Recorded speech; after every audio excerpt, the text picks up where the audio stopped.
Here's my dual motor xo-1. I got a custom motor mount.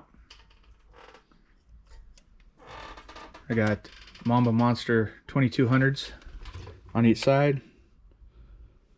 I got Mamba Monster 2 ESCs that can do 6S each.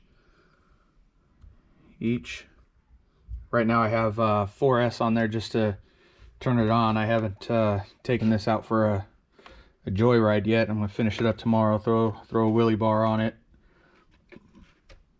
Check it out. I have a custom. You won't be able to see it down in here.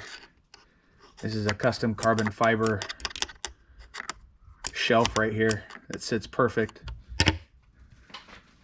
Had to make a little adjustment to it under here, and then let's fire it up.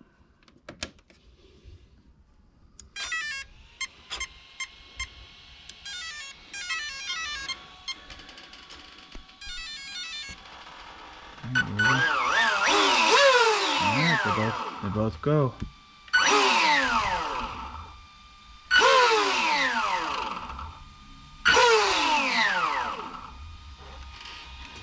There we go. I'm gonna run it tomorrow. I'll take a video of my first run. Check it out.